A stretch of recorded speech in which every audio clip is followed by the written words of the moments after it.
except for going outside. There. Yeah.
n'afa Nna na Nwa na Mmụọ Nsọ.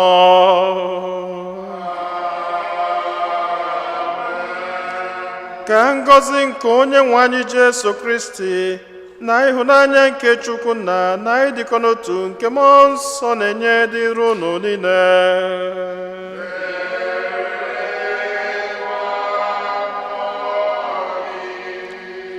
Ụmụnne m na Chineke, anyị niile agbakọtago ọnụ n'obi Chineke iji were kene Onyenwe anyị maka ihe ọma niile nke ọ na-eme na ndụ anyị, maka ngọzi ya niile n'ebe anyị nọ. Ka anyị na-ekene Chineke maka ihe ọma ndị a niile, ka anyị na-ewere onwe anyị, ezinụlọ anyị niile na atụmatụ anyị niile dị mma na-erunye n'aka ya, wee na-ayọ ka ọ na-edu, ka ọ na-agbazi, ka ọ na-agọzi anyị. Anyị na-ekenekwa Chineke n'isi nwa ọfụ nke o nyere anyị, Chizaram Ike Azọta. Anyị na-ayọ mbunye elu Chineke n'isi ya, na-ayọkwazi ka ọ bụrụ nwatakịrị ga-agbasi ike, ka ọ bụrụ nwatakịrị ga-eto n'egwu nke Chineke, ka ọ bụrụ nwatakịrị anyị ga-eji wee ma ọnụ. Anyị nwezila ọtụtụ ebumnobi ndị ọzọ nke anyị ji gbakọta ọnụ n'ụbọchị tata, ka anyị natazi isi a na runye Chineke ebumnobi ndị ahụ niile.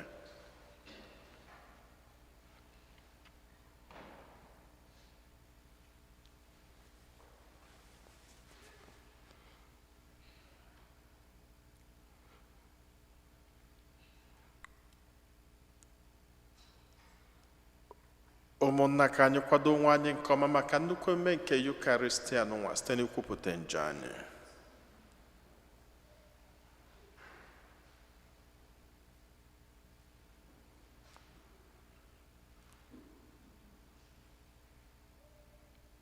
Ekwupụta ngwa Chineke ji ike niile na ọnụ. Ụmụnna m, emeghela m nke ukwuu site n'echiche na okwu na omume, na site n'ire asị ebe ezumekwesịghị na m ga-eme, site na mmehie m, site na mmehie m, site na mmehie m nke kasịrị ukwuu.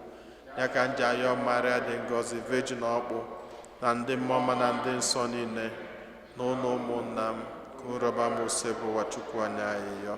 Ka Chineke ji ike niile meela anyị niile ebere, gbaala anyị njọ anyị, gama duru anyị na ndụ ebe ebe. Otito dịrị Chineke n'enu kasị enu.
Dị nwenụ Chineke anyị, biko nyere anyị aka ka anyị were obi anyị niile na-efe gị, ka anyị hụkwa mmadụ ibe anyị n'anya otu isi hụ anyị n'anya. Anyị yọrọ nke a site na dị nwenụ anyị Jesu Kristi nwa gị, onye gị na ya dị ndụ na-achị na ịdịkọ n'otu nke Mmụọ Nsọ, otu Chukwu, site n'ụwa ta ụwa niile.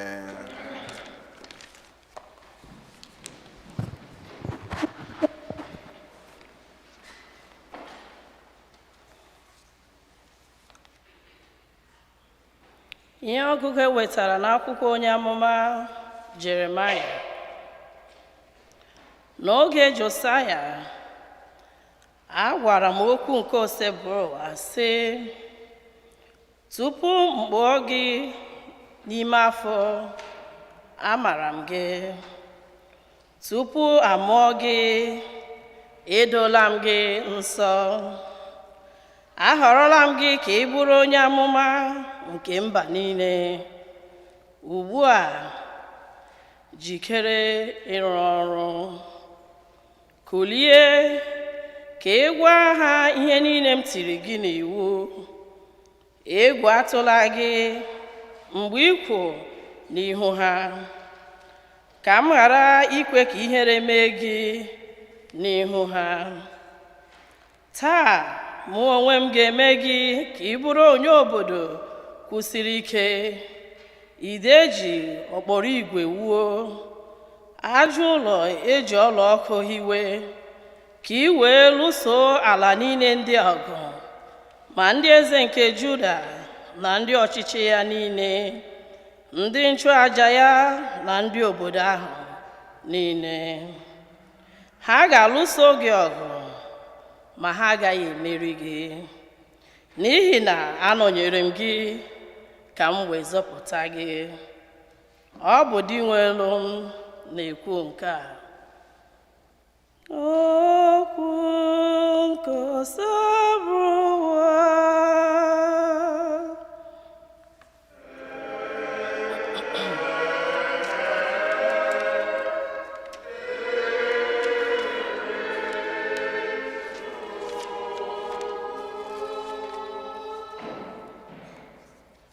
Ọnụ m ga-ekwupụta enyemaka gị.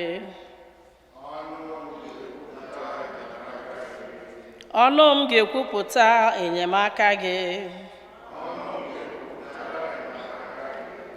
Onyenwe anyị, gị ka m na-agbakwute.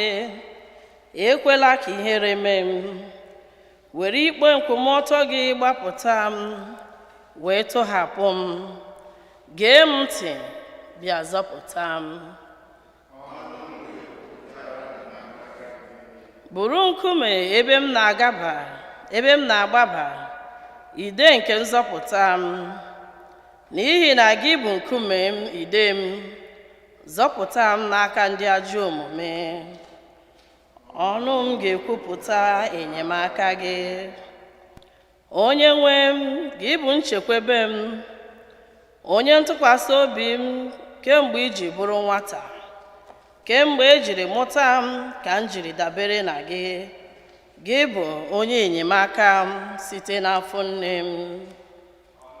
Ọnụ m ga-ekwupụta enyemaka gị. Ọnụ m ga-ekwupụta ikpe nkwụmọtọ gị, kọwapụtakwa enyemaka gị kwa ụbọchị. Onye nwe m, kemgbe m ji bụrụ okorobịa ka i jiri kụziwere m, aga m na-ekwupụta ọrụ ịtụnanya gị. M ga-ekwupụta enyemaka gị. Ihe ọgụgụ ewetara n'akwụkwọ ozi Pọl dị asọ degara ndị Kọrint. Were n'obi na-anụ ọkụ chụọ onyinye amara ndị kachasị ibe ha. Ma ugbu a, aga m egosikwa unu ụzọ nke kachasị mma. A sị na eji m asụsụ dị iche iche nke mmadụ na nke ndị mmụọ ozi na-ekwu okwu, ma enweghị m ịhụnanya, mụ na okwu ahụ aghọọla ukwu ogele ukwu wara awa, nke na-ada ụda ya na-adịghịkwa mma na ntị, ma ọ bụ ọjọọ ọla nke na-ada ụda n'efu. A sịkwa na enwere m onyinye ibu amụma, matakwa ihe omimi niile, ihe ọmụma niile. Ọ sịkwa enwere m ụdị okwukwe ahụ pụrụ ibupụ ugwu, ma enweghị m ịhụnanya, abụghị m ihe ọbụla. A sị m were ihe niile m nwere zụọ ndị ogbenye, a sịkwa m were ahụ m nye ka a kpụọ m ọkụ ka e wee too m, ma enweghị m ịhụnanya, ọ baraghị m uru ọbụla. Ịhụnanya nwere ogologo ntachi obi, o nwekwara obiọma. Ịhụnanya adịghị ekwo ekworo, ịhụnanya adịghị anya isi, ọ dịghị afụli ya elu. Ịhụnanya adịghị eme ihe na-adịghị mma n'anya, ọ dịghị achụ nke naanị ya. Oke iwe adịghị ewe ya, ọ dịghịkwa agụkọ ihe ọjọọ emere ya. Ịhụnanya adịghị aṅụrị ọṅụ n'ihe ọjọọ, kama ọ na-eso eziokwu aṅụrị ọṅụ. Ịhụnanya na-anagide ihe niile, na-ekwe ihe niile, na-ele anya ihe niile, na-enwe ntachi obi ihe niile. Ịhụnanya anaghị ada ada. Enwe onyinye ibu amụma, oge na-abịa mgbe ọ ga-akwụsị ịdị ire. Ike ịsụ asụsụ dị iche iche agaghị adịgidekwa wee ruo mgbe ebighị ebi. Enwekwara mgbe ihe ọmụma ga-akwụsị ịdị ire, n'ihi na amamihe anyị ezughị oke. Ibu amụma anyị ezughịkwa oke, ma mgbe ọbụla ihe zuru oke ga-apụta ìhè, ihe na-ezughị oke ga-ezu onwe ya. Mgbe m bụ nwata, ana m ekwu okwu ka nwata, ana m atụkwasị uche na ihe dịka nwata, ana m atụgharịkwa uche dịka nwata. Ma ugbu a aghọọla m okenye, ahapụla m omume nwatakịrị. Ugbu a anyị na-ahụ ihe niile inyoyi inyoyi dịka n'enyo, mana mgbe ahụ anyị ga-ahụ ihe niile n'ihu na ihu. Aga m amazụ ihe niile dịka Chineke mazụrụ ihe banyere m. Ma ugbu a ihe atụ ndị a na-anọgide: okwukwe, nchekwube na ịhụnanya, ma nke kachasị ibe ya bụ ịhụnanya. Okwu nkọsabụwa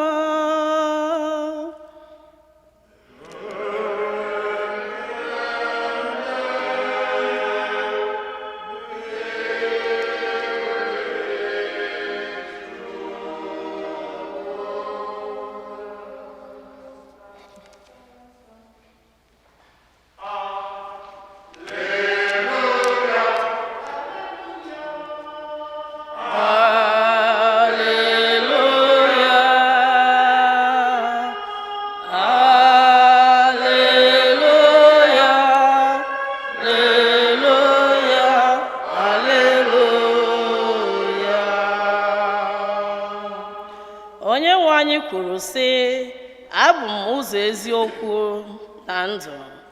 O nweghị onye nwere ike ịbịakwute nna belụsọ ma o sitere na m.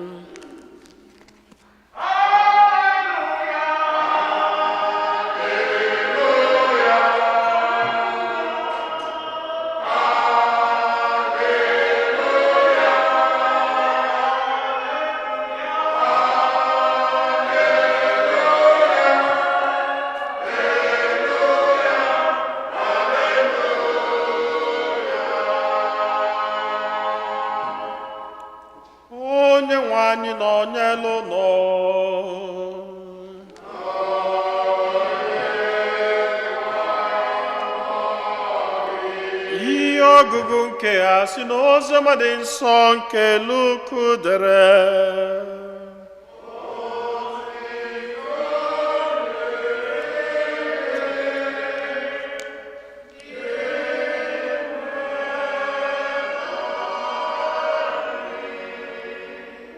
Jesu wee malite ịgwa ha okwu sị, taa ka e mezuru na ntị unu ihe dere n'akụkọ ebe m ngụrụ n'akwụkwọ nsọ. Ọtụtụ okwu amara si n'ọnụ ya pụta wee ju ha niile anya. N'ihi nke a ha wee jụọ sị, onye a ọ bụghị nwa Josef? Ụfọdụ ndị nọ n'ụlọ nzukọ ahụ wee malite ịgba akaebe ọma banyere Jesu. Jesu wee sị ha, ama m na unu na-atụrụ m ilu a, dibịa gwọkwa n'onwe gị. Unu ga-asịkwa m, mekwanụ ka anyị hụ n'obodo amụrụ gị ụdị ihe ahụ anyị nụrụ imere na Kapenam. N'egwu na eziokwu adịghị anabata onye amụma ọbụla nke ọma n'obodo amụrụ ya.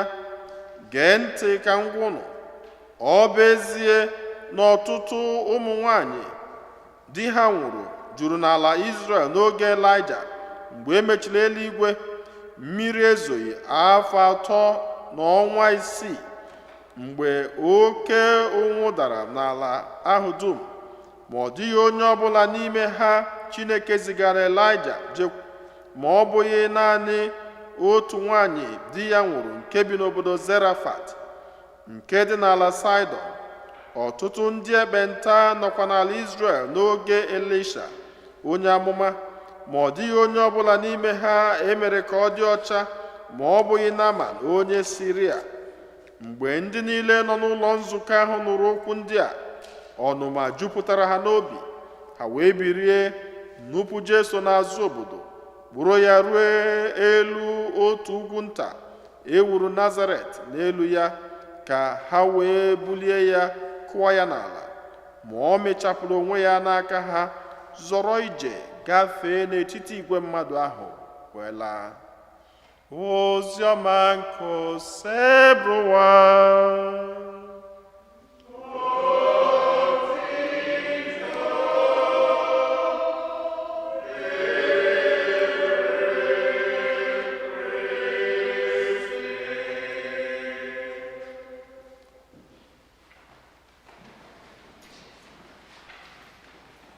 Amen. Otito dịrịnụ Jesu.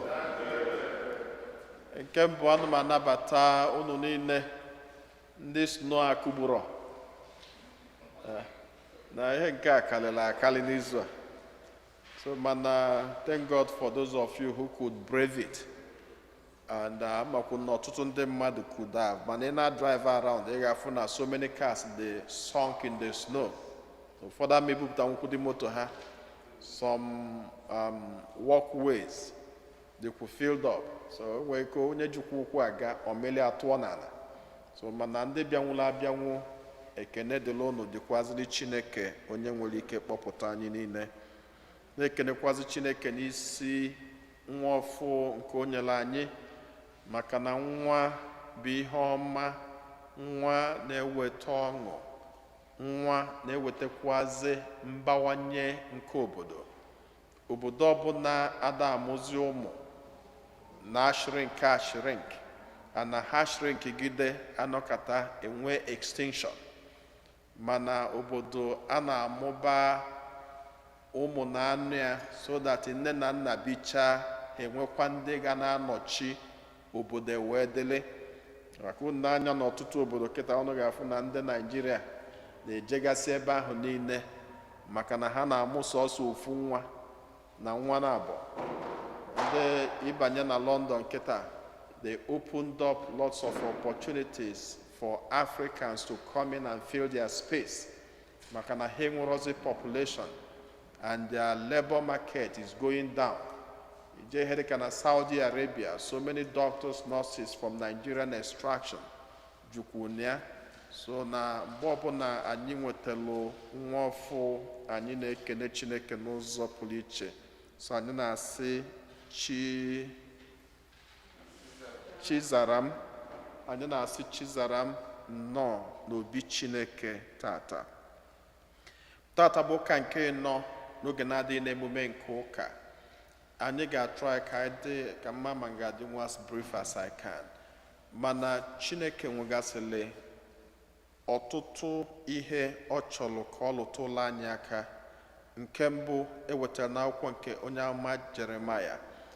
Jeremaya bụ nnukwu onye amụma. I regard him as one of the greatest prophets of all time.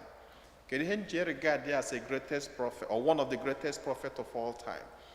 Ịbịa na ndị amụma niile nọ n'Israel, Jeremiah is the longest.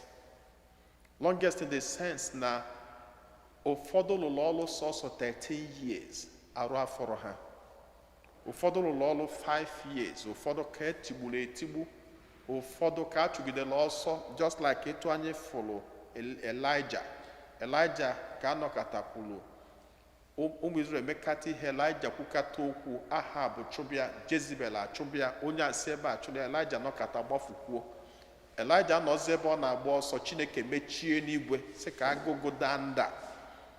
Enwere ezigbo mmadụ afọla ga-ezijele Elijah. Chineke si ya ngwa jebe obodo Zarefat ka o jee na onwe nwaanyị di ya nwụgoro ka o bile ebe ahụ, ka Chineke wee si ebe ahụ ka Elijah wee libenu nri maka na ume ka eji afụ ọkụ. Etu aka Elijah so ebi so na nke Jeremaya Chineke kpọrọ ya mgbe ọ ka dị na nwatakịrị, enwero ihe ọma, ọ na-azụ atụrụ. Chineke bịa ebe ahụ, mana ị na-anya ọ bụ na ego agba ochie niile ọfụma, ị ga-afụ na ndị ọbụla bụ ndị amụma na Chineke na-ebu ụzọ eme gịnị, ezije ha ka ha jechie atụrụ. Inene ihe dị ka Moses was a shepherd before Chineke wee kpọọ ya ka ọ chịba ụmụ Israel. Etu a ka ọ dị almost all of them. So mgbe ezekwa Jeremaya ka ọ bụrụ onye ọchị atụrụ, Jeremaya amarọ n'ụzọ Chineke maka na mmadụ na-eme ka gịnị atụrụ. Isisi jebe ebe a, ejebe ebe a, isisi gaba ihu, agaba azụ, enwero nke ekwuru mere gịnị zuru ezu. So ihe Chineke na-eme bụ o buru ụzọ zijegode ha mụta etu atụrụ si eme, mmanụ na mmadụ a ha na-eje ịchị ga-eme ka atụrụ. So ha jezie mụta, number one, so many things ka ha na-amụta na ya. One bụ humility. Number two, patience. Number three, love. So because na asị na a good shepherd lays down his life for the sheep. So Chineke bịazie zụcha ha utu umeala ma ịfụnanya ma ndidi. Chineke zụchazie ha, ọkpọpụtazie ha sị ha ngwa bịanụ nekwatabazia ndị nke m. Mana Jeremaya amara, Jeremaya nwere na ya enwetegokwu n'ọrụ echi atụrụ, chirizie atụrụ na-eje. Enwezi mgbe olu Chineke si ya Jeremaya ngwa bịa n'oge ezugo, bịa ka ịlụzi ọrụ njọ. Jeremaya si ya mba, ọkwa ndị agbụrụ Elijah, gbuo Elisha, gbuo Amos, gbuo Zakaraya, gbuo Evo Moses lụkatakwuzi ha si ya onye gwade gị bịa bụrụ onye ndu anyị, ọkwa etu a ka isi dara nya emeje. Chineke dekata Jeremaya si na ezuzu ezu, come on bịa mee ihe m gwara gị na tupu a mụọ gị na-etinye gị n'afọ nne gị, na-eji m aka m kpụkọọ gị ọfụma etu ị ga-adị, ana amamihe ntinye n'ime gị were mụọ gị. Ya bụ na emewepụta gị maka nnukwu ozi dị mkpa.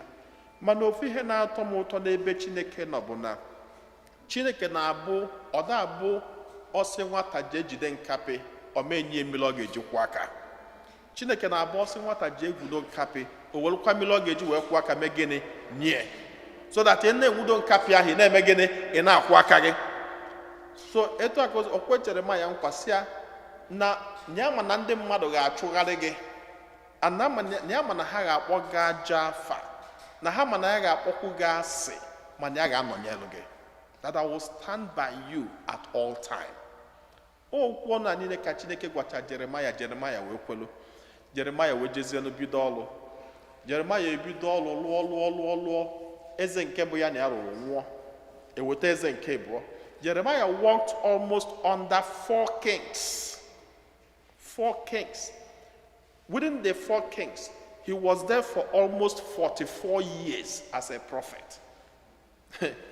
It was so hot for him. Even all Lugide, at a point when Bano Catalo, Macapokwe, Munisi Quacha. Kobia Mono, dear Koya Force, any good daughter talk of Kobia Macanine. And what would the Kaja de me? Even Anokata, when Bono get the latter point, the Sichineke. Ibonyamu mainye or punishment kobu koulu. Nyan was it. Chineke, come and even kill me. Don't even keep me alive. Come and destroy me. Let me go. That I'm so tired. Mana Chineke sia. Ozia bomuwazi jeloge. Je kelu bi hengwaloge. Etu akodi kwazi na ndu anyị niile. Na anyị niile dị iche iche. Mana enwere ebumnobi Chineke nwe n'isi anyị niile. God has a purpose for us. And that's why he said, before you were born, I knew you. I formed you in your mother's womb. ana ebumnobi Chineke ahụ bụ ebe anyị niile ga na-enejela anya malụ na mmadụ kwụ anyị n'azụ na Chineke kwụ anyị n'azụ at every point in time. And onye Chineke na-akwụ n'azụ still na-enwe challenges of life. But in the midst of those challenges, ị na-echeta mgbe niile na onye kwụ gị n'azụ kalele. A na-enwe ups and downs. Ọ na ka ndị welụtụrụ na even at a point, Jeremiah wanted to die. Chineke sị na ị ga-anọkwa ha. Jeremiah almost, if you calculate it even at the period of the Babylonian exile, Jeremiah may have been a prophet for almost 50 to 60 years. It was not easy, but God was with him. In the midst of the challenges of our lives, do you lose hope? You may lose hope. Life can never be easy. Easy. It ceases to be. It is not easy. I need to know different purposes, different ideas, different love for things, different concepts, different goals. Sometimes they work, sometimes they don't work. But the only thing that keeps us alive is knowing that Onya Hukelanye Nowa can never leave us behind. And that should be a mark, knowing that God stands by us. Don't let the frustration of life take you out of this major concept. That Chineke nonyeloge, and that Chineke monyebo, and that you remain God's number one. Abiani hogun kebo, egosi anya ebedi nwana Jesu Kristi, galechala obodo ndị ọzọ, dugide ọlụlụsịa, owelu ụbọchị ahụ sị ka ya natabanu be nna ya bịa zukwuo n'ike. Etu ọ na-abụ anyị niile gbalicha ihe anyị na-agbagharị n'obodo a. Mgbe ụfọdụ anya sị ka anyị naluo Naijiria megide jezuo ike. Kedu ebe ị ga-ana? Ịnaba na vileji ụnụ. Ịnata na vileji ụnụ, gị na ụmụnna gị anọlụ. Oluonu ka ọ batara n'ime ụmụnna. Banye na sinagọg, enweghị ụbọchị nkọwalịa sinagọg, ịbịa na be ndị Juu enwere ebe ọgbakọ ịbụọ. Nke mbụ bụ temple, nke ịbụọ bụ gịnị? Sinagọg. So temple bụ ebe a na-ekpe ekpere, ebe a na-eji achụ nnukwu aja. Then synagogue bụ ebe dịka meeting place, dịka hall, ebe ha na-agbakọta wee tụọ alo wee nwee nzukọ kpekwazie ekpele as the case may be. Jesu abata na synagogue ewewela akwụkwọ ekpele nye, si ya bịa gụọ, ọ sagha akwụkwọ ekpele ahụ. Ebe ọfọ bụ Isaiah, the Spirit of God is upon me. He has sent me to bring good tidings to the poor, to let the captives free. Ọ gụsịzie ihe ndị ahụ niile ndị mmadụ na-enye enegide ọsị ha na okwu ahụ nụrụ Aịzaya kwuru mgbe ahụ n'ọkịta ka a na-emejupụta ya n'ọnyanwa ka Aịzaya fụrụ wee kwuo okwu a na ihe abịabala ụwa bụ ka ya zọpụta ndị nọ n'agbụ, ka ya mee ka ndị eji nwere onwe ha. Okwucha okwu niile o kwuru, akwụkwọ nsọ si anyị na ka o kwuchala okwu, ọtụtụ ndị mmadụ bịa nabata okwu ya, maka na ịbịa n'ụwa ihe nwere gịnị ndị kwe na gịnị ndị ekwena. Anọ nya butelu nsogbu, maka ndị kwe a ga-enwe ndị ga-ekwe ekwe, nwe ndị ga-eme gịnị, ndị ga-ajụ ajụ. Ọ na-akpọtụ. So enwekwanụ ndị kwelụnụ mgbe o kwuchara okwu, asị na okwu ya ahụ bịa na-eme gịnị, na-anụ ha ọkụ n'obi. Mana enwekwa ndị ọzọ sị ya na-abụ ọsọ mmiri ebe ahụ, ọ bụcha akwa ma onye ọ bụ ọ papa kwa nwa Josef nke ọkụ ntu, nni olili nni ụtụtụ. Onye Josef, ọrụ nwa Josef dịrị ihe a, onye ka ọ bụ? Ọkwa nwa Mary nke a ma na-anọgharị ebe a. Kedu ihe ha ji refer ya? They referred the father ka ewe demean ya, maka na papia nwere n'onye ọ bụ. Papia doesn't belong to the elite class. Papia doesn't belong to the kings. Papia bụrụ a Pharisee, ọ bụrụ a scribe, ọ bụrụ a Herodian, ọ bụrụ a Sadducee, enwere nke ọ bụ. Just a poor carpenter. And so they refer to him. Ozugbo ha na-refer, Jesu knew, maka na as na onye atụchala inu kọwalụ. So ozugbo atụbara inu ahụ, Jesu amarịghị ebe ha na-eje, so chọrọ ka ha kọwazie na ya ma ebe obi unu nọ. Na for the fact na unu si ya ọrụ nwa Josef dị ha, na ya amago na unu abịago mkparị. Na ihe unu bịabara ihe a bụ ka unu wee si ọkwa anyị nọ na ị na-eme amụma ebe niile, ngwa mekwuo na nke anyị. O wesị ya na ọkwa na ya mekwuru Chineke ji wesị na ya ma alụ n'ọrụ, maka obi unu na-eme gịnị, na-akpọchi mgbe niile. N'obi unu eghere oghe. n'obi unu eghere asị ozugbo kwuchara ya gịrị mee ọfịa anwụrụ ya ikwuo alụ onye si ikwuo ka esi n'elu megịnị nwụrụ ya mụọ na ana Jizọs si n'etiti ha ọkwa ma ụmụnne ya o si n'etiti ha megịnị piopụ jebe ebe ọ na-eje. Yeah, sometimes people around us now try to demean us to make you feel like you are nobody. Sometimes people interpret you either from wealth, from your intelligence, or from your inabilities. But that's not who you are. That's why Christ was able to attack those people who wanted to demean him, because he knows who he is. He is a product of God. He was sent to bring the good tidings to the poor. Ewebiakwa n'oziọma egosi anyị na Chineke na-enye onyinye niile nọ n'ụwa. Ihe niile ọ sọrọ anyị nwee n'ụwa na enwere onye nyere anya. Kedu nke mbụ ọsịago na ị nwere onyinye prọfesi ya ibu amụma. Sagod na Chineke nyego onyinye ibu amụma. Sagod na Chineke nyego onyinye amamihe intelligence. Sagod na Chineke nyego onyinye na ịdị very smart. Whatever anyị nwere n'ụwa asị anyị n'ogere ka ọ bụ n'onyinye. A na-enyela anyị onyinye ndị ahụ niile ka anyị tinye n'ọlụ ka ọ bala anyị uru bakwaziri ndị ọzọ uru.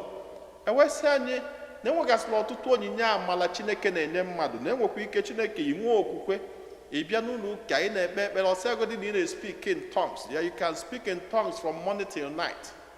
You can prophesy from morning till night. You can pray from January to December. You can even have faith. Nwekwa okwukwe na asị achịrịfụ onye nwere okwukwe akpọ gị.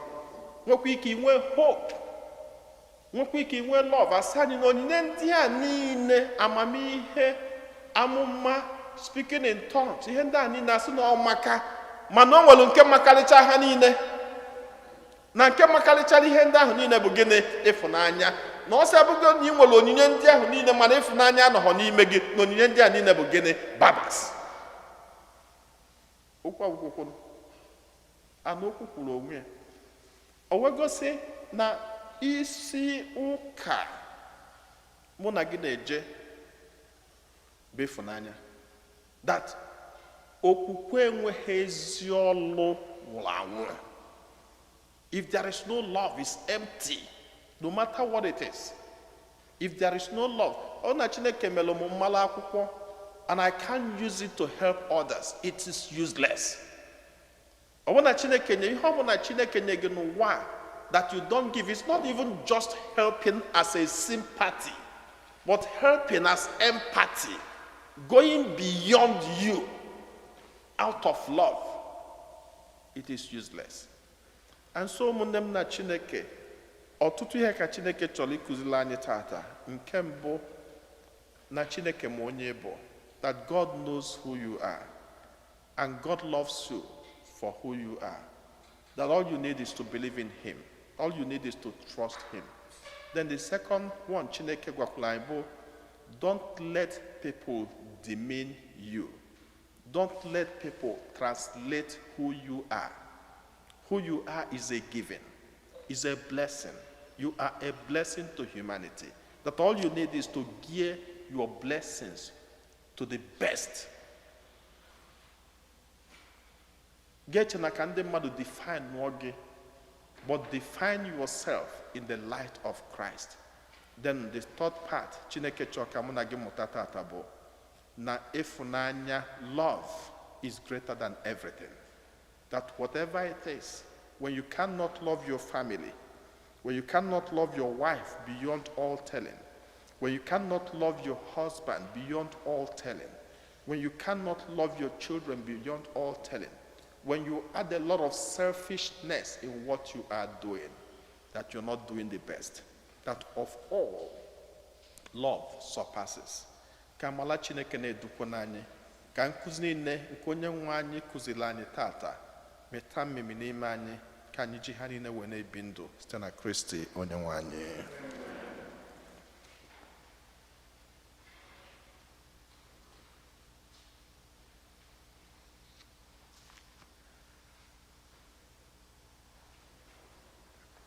Yeah, okay. So,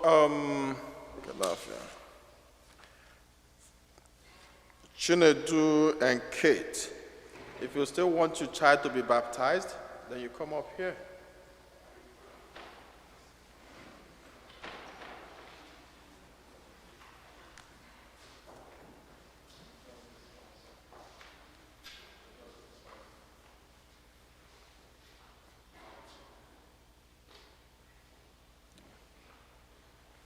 So the sponsors, you can be in their back.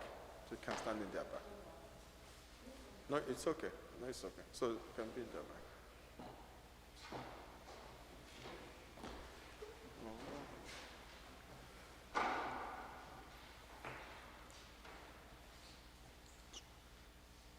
Kate and Kelvin, what name do you want your child to answer? What name is your child?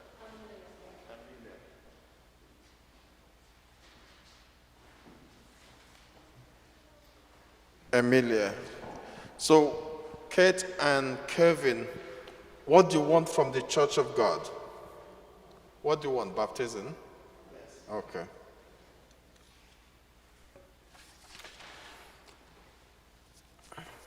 You have asked to have your child baptized. In doing so, you are accepting the responsibility of training her in the practice of faith.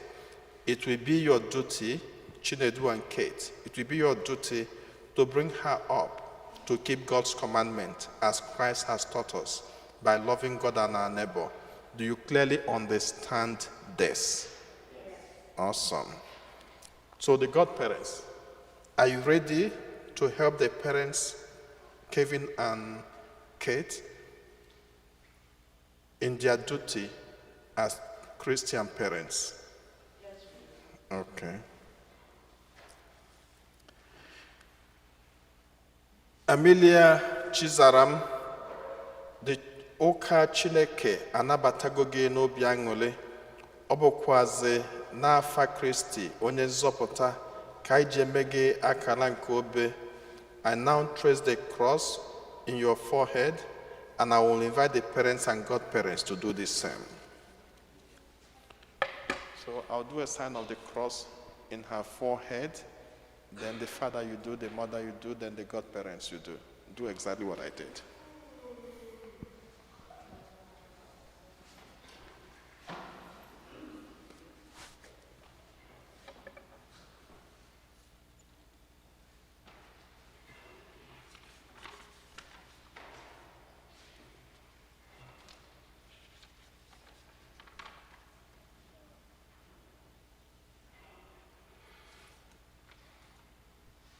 Almighty and ever-living God, you sent your only Son into the world to cast out the power of Satan, the spirit of evil, to rescue man from the kingdom of darkness and to bring him into the splendor of your kingdom of light.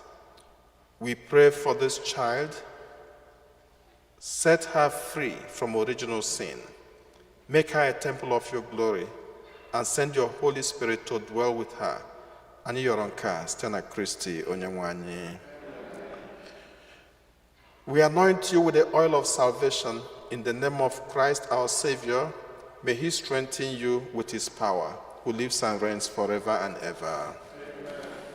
Ugbu a ga-etie mmanụ chrism, a ga-etie nya bụ mmanụ n'obi iji welu ficha atụtụ njọ ọbụla, original sin, because sin lives in the heart, in the soul.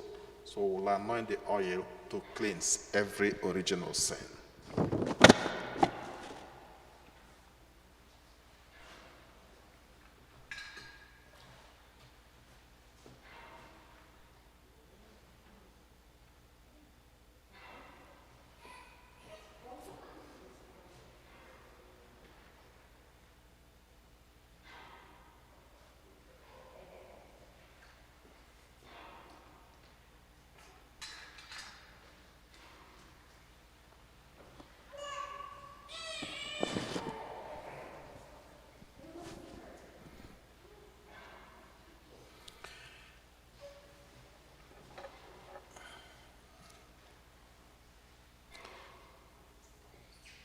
Emilia, may you have the strength and the power of Christ our Savior, who lives and reigns forever and ever. Amen. My dear brothers and sisters, we now ask God to give this child new life in abundance through the water and the Holy Spirit. Keta anyị ga-agọzizi mmiri a ga-eji emie mmiri nsọ. Mmanụ nke mbụ anyị telie bụ mmanụ a na-akpọ catechumen. Onye ka eteli ya n'obi ka e wee fichaa ihe ọbụla bụ njọ n'ime ya. Keta anyị ga-agọzizi mmiri a ga-eji emie mmiri Chukwu. Father, you give us grace through the sacramental signs, which tell us of the powers and the wonders of your unseen power. In baptism, we use your gifts of water, which you have made a rich symbol of grace to give us in this sacrament. At the very dawn of creation, your spirit breathed on the waters, making them the wellspring of holiness. The waters of great flood, you made a sign of waters of baptism that make an end of sin and a new beginning of goodness. Through the waters of the Red Sea, you led Israel out of slavery to be the image of God's holy people, set free from sin by baptism. In the waters of Jordan, your son was baptized by John and anointed with the Holy Spirit. Your son willed that the waters and the blood should flow from his side as he hung upon the cross. After his resurrection, he told his disciples, go out and teach all the nations, baptizing them in the name of the Father, and of the Son, and of the Holy Spirit. Father, look now with love upon your church and unseal for her the fountain of the baptism. By the power of the Spirit, give to the water of this fount the grace of your Son. You created man in your own likeness, cleanse him from sin, and a new birth to innocence by water and the Holy Spirit. We ask you, Father, with your Son, to send the Holy Spirit upon the waters of this fount. May all who are buried with Christ in death of baptism rise also with him to the newness of life. Ayoronka, Stena Christi, Onyenwe anyị. Tupu anyị eme nwatakịrị n'ụwa baptism, we have to reject our own sins. Unu ma na ihe ọjọọ na ihe ọma ada anọkọ ọnụ. So where there are sin, or where there is sin, there can never be goodness in it. So we have to reject our own sins so that the goodness of God will be upon this child. Dear parents and godparents, you have come here to present this child for baptism. By water and the Holy Spirit, she is to receive the gift of new life from God, who is love. On your part, you must make it your constant care to bring her up in the practice of faith. See that the divine life which God has given her is kept safe from the poison of sin, to grow always stronger in her heart. If your faith makes you ready to accept this responsibility, parents and godparents, renew now, and everybody in the church, renew now the vows of your own baptism. Reject sin, profess your faith in Jesus Christ. This is the faith of the church. This is the faith in which this child is about to be baptized. And so I ask the parents and godparents and everybody in the church, unojuge kwensu n'ọrụ ya niile na nlafie niile, unu ekwenye na Chukwu Nna onye pụrụ ime ihe niile, onye kere n'igwe na ala. Unu ekwenye na Jesu Kristi nwa ya dị nwe naanị, onye amụrụ site na Virgin Maria, ọta afụfụ, ọnwụọ, enye ya okunite n'ụbọchị nke atọ, wee nọdụ n'aka nne Chukwu Nna. Unu ekwenye na mmụọ nsọ na nzukọ nsọ Katọlik na mmekọ nke ndị nsọ na mgbalụ nke njọ na mbilite n'ọnwụ na ndụ ebebe. This is our faith.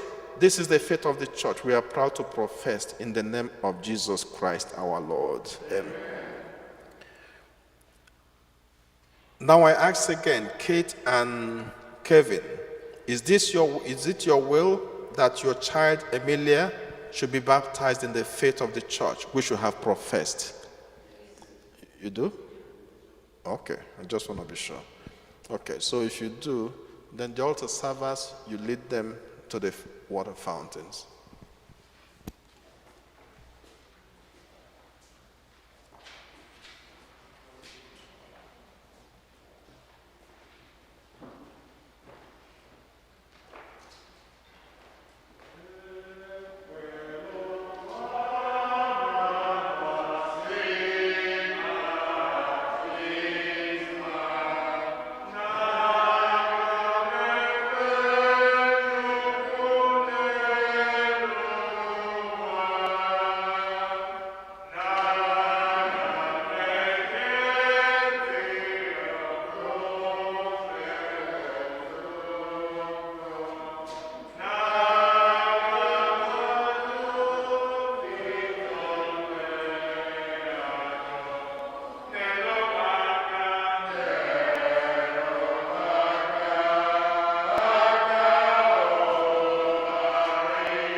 ka m wee debe ihe nkwe na nkwa.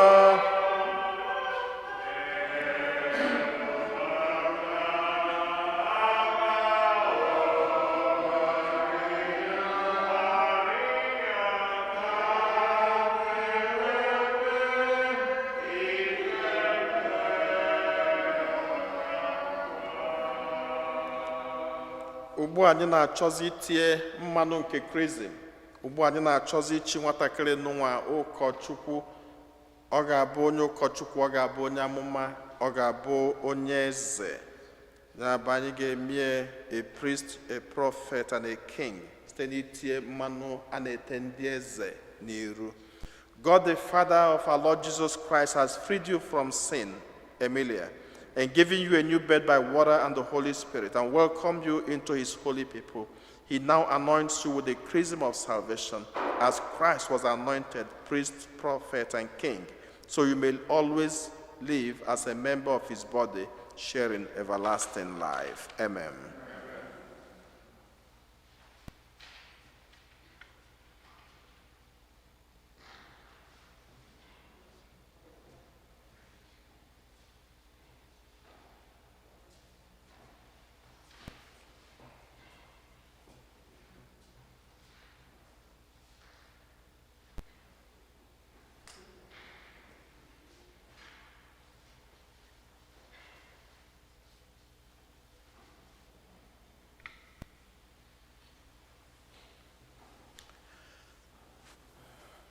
Ugbu anyị ga-eyibezi nwatakịrị nụnwa akwa ọcha.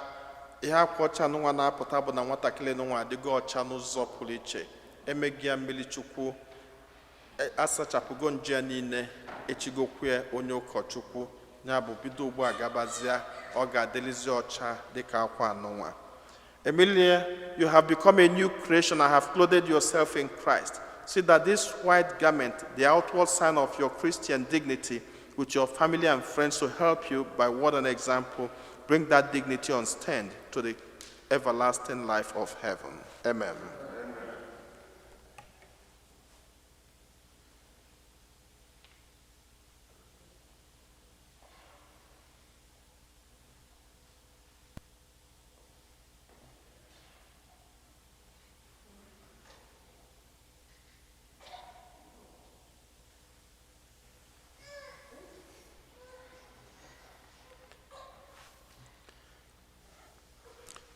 Ugbu anyị ga-enyezi ya kandụl ife nke Chineke ka anya bụ ife na-achapụtazi na ndụ ya.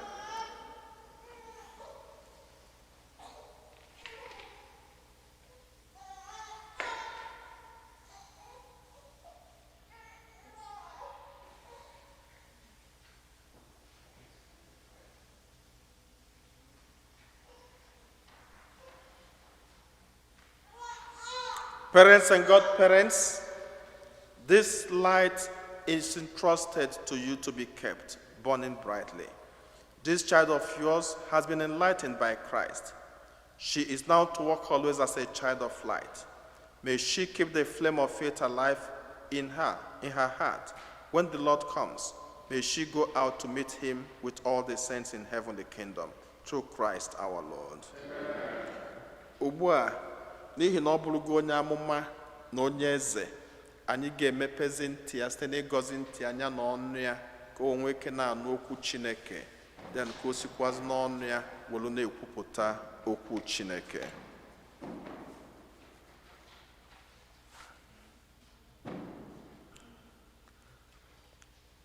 The Lord Jesus made the deaf to hear and the dumb to speak. May he touch your ears to receive his words and your mouth to proclaim his faith, to the praise and glory of God the Father. Amen.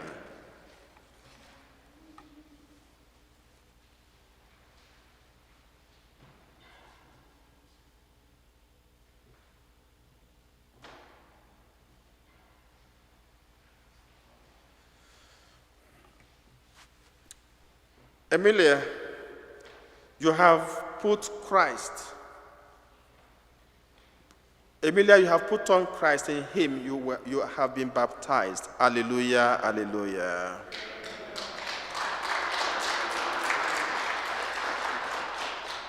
So you can put off the candle light, and you can put it, and then you take it to the seat. Put it off. So the candle is meant for prayers. So you try to use it to pray for her until the candle finishes. But stay awake when you're praying. Don't be praying and sleeping at the same time, so it doesn't burn down everything. So congratulations, Emilia, and thank you so much. Okay, you can go back to your seat.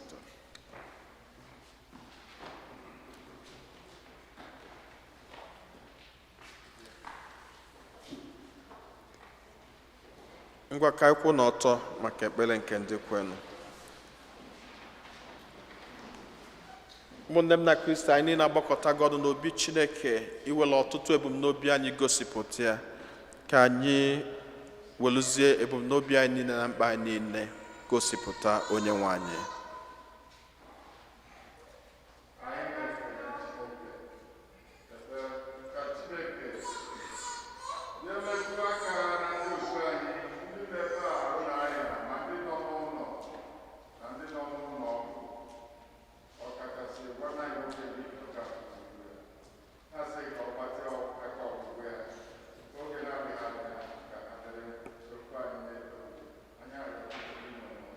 Dị nwe naanị n'ụlọ anyị.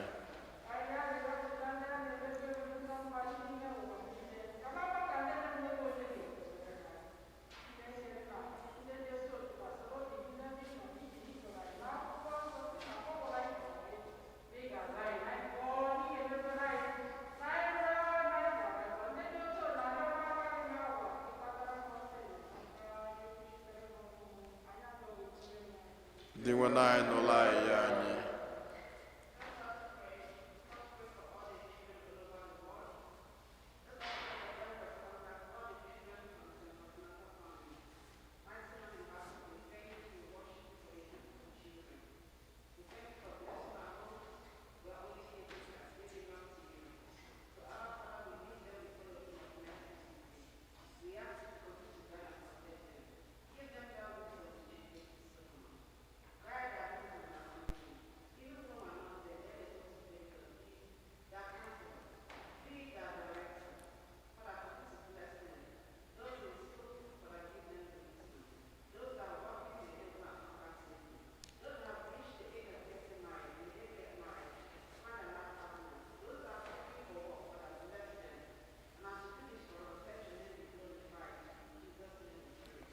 Dị nwe naanị nụrụ anyị ka natazie isi a na-arụnye Chineke bụ n'obi ndị ọzọ.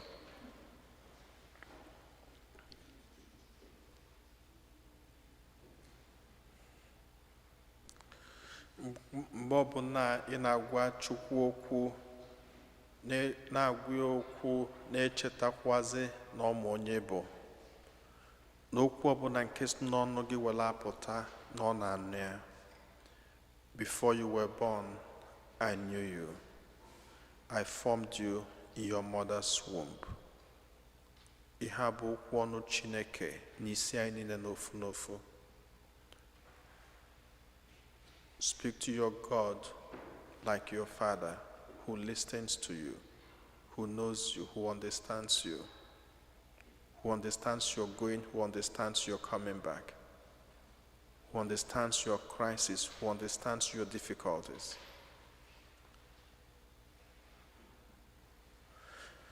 Chineke nna dị ebere dị ịfụnanya, anyị welugo ọtụtụ ebumnobi anyị, mkpa anyị niile, ọnọdụ ndụ anyị niile gosipụta gị n'ụzọ pụrụ iche. Anyị na-ayọ ka iche ntị n'ụlọ anyị ndị anyị niile, ma gbuola anyị mkpa anyị karịa ka anyị pụrụ ịyọ gị site na Kristi Onyenwe anyị.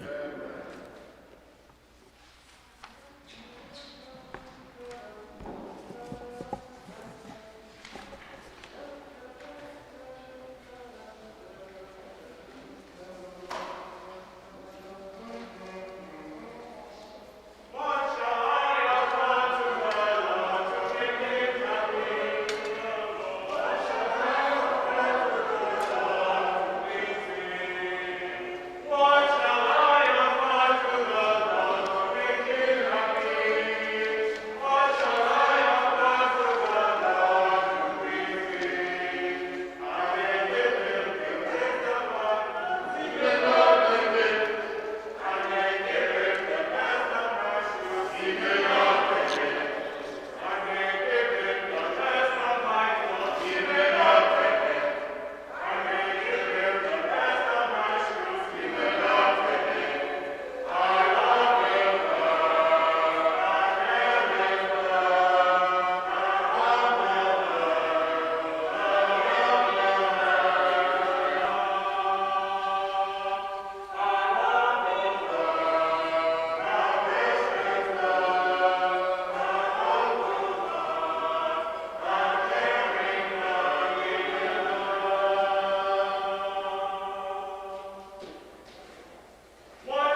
anyị na-erunyekwazị aja masị ya n'ụzọ pụrụ iche maka iji ekene Chineke maka ezinụlọ Chibụzọ Nweke ndị Charismatic Group na-ayọkwazị masị n'ụwa maka ebele Chukwu n'isi onye ọbụla.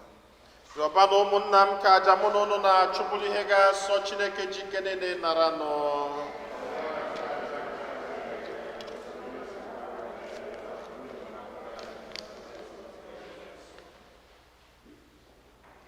Onye nwe anyị na-arịọ gị ka onyinye ndị a anyị bụ ụmụ odibo gị na-ebute n'ebe nchụaja gị masị gị ịnaranụ, biko mee ka ha ghọrọ anyị ihe ọgbụgba ndụ nke nzọpụta. Anyị yọrọ nke a site na Kristi onye nwe anyị.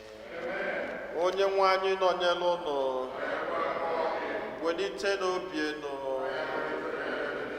ka anyị nyere ụnụ dị nwanụ Chukwu anyị ekene. O kwesịrị ezi bụrụkwa ihe ziri ezi na-asọ ndụ na anyị ga-enye gị ekene oge niile na ebe niile.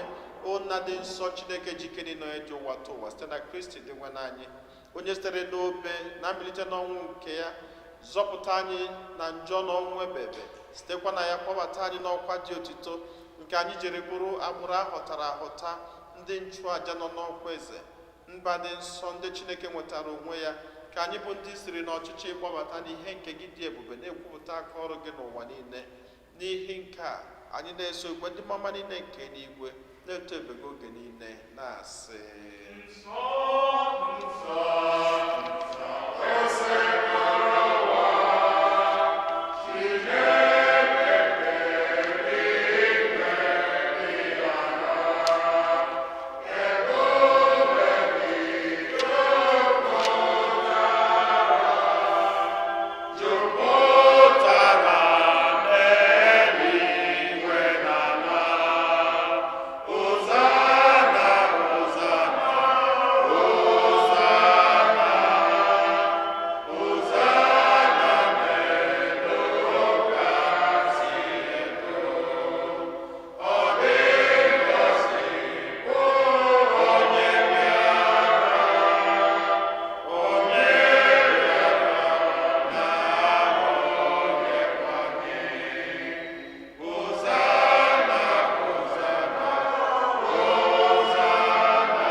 anyị arịọ ka ihe onyinye ndị a nsọta erukọta ha mmụọ gị, ka ha wee ghọrọ anyị arụ n'ọbara nke onye nwe anyị Jesu Kristi, onye bịara tupu edunya ya n'ọnwụ, ka o jiri aka ya wee nara, o were achịcha nye gị ekele na otito, nyawa ya, nye ya ụmụazụ ya sị, naranụ nke a, rienụ ya unu niile, nke a bụ arụ m nke a ga-eduru nye maka ụnụ.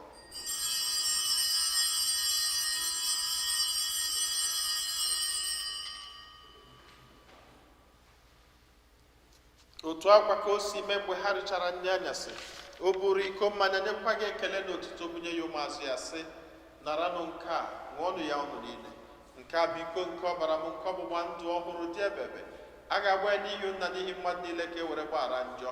Na-emenụ nke a na ncheta nke m.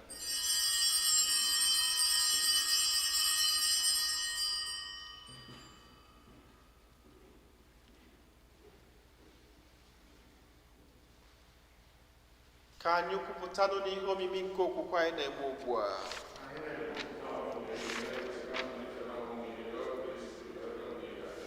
Nna, na ncheta nke ọnwụ na mbilite n'ọnwụ nke nwa gị, anyị ebunye gị achịcha nke ndụ na iko nke nzọpụta. Anyị na-ekele gị n'ihi na ikwere ka anyị dị mgbe ikwuru n'ihu gị na-efe gị. Anyị ji ume na-arịọ ka anyị bụ ndị na-anata arụ n'ọbara nke Kristi, bụrụ otu site na njikọ nke mmụọ nsọ. Nna, cheta nzukọ gị gazuru ụwa niile, merụ ka ịhụnanya gị jupụta ya. Gọzie pope anyị bụ Francis na bishọp anyị bụ Robert na ndị ofe ọta gị niile. Chetakwa ụmụnna anyị ndị ji okwu wee gaa ezumike nke ọnwụ, kpọbata ha na ndị ọzọ niile nwụrụ anwụ n'ihe nke ebube gị. Biko meela anyị niile ebere, ka anyị soro Virgin Maria dị ngọzi, nne nke Chukwu, na ndị apọstọl na ndị nsọ gị niile, ndị mere uche gị na wee keta ndụ ebebe. Ka anyị sorokwa na ha na-eto gị, na-edo gị ebube site na Jesu Kristi nwa gị. Ihe niile ekere eke na-eso ya bụ Kristi, na-esikwa n'ime na n'aka ya, n'ịdịkọ n'otu nke mmụọ nsọ na-enye gị bụ Chukwu nna ji ike niile nsọpụrụ na otuto niile site n'ụwa ta ụwa niile. Nna anyị nọ n'eluigwe,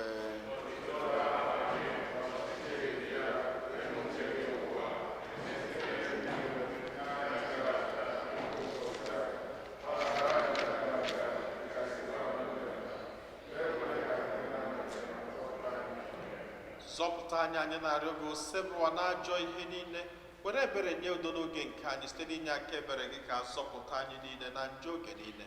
Anyị were gbanahụ nsogbu niile, were nchekwube dị nsọ na-atụ anya maka mbịaghachi nke onye nzọpụta anyị Jesu Kristi.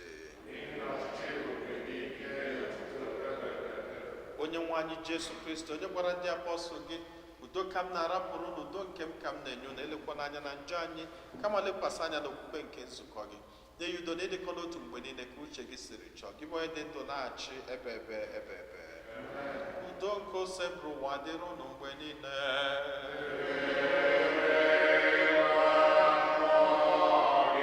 Nyerịta n'onwe unu wee kene nke udo.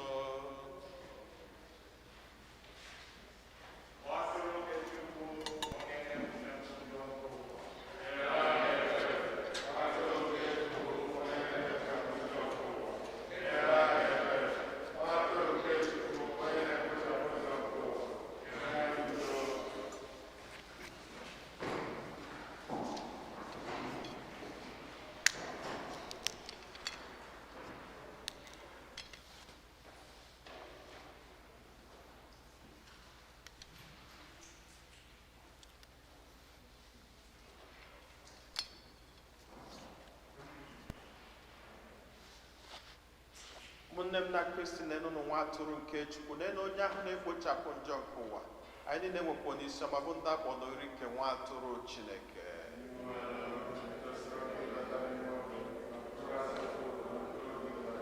Ka arụ na ọbara Kristi chekwaba anyị niile wee rue na ndụ ebebe.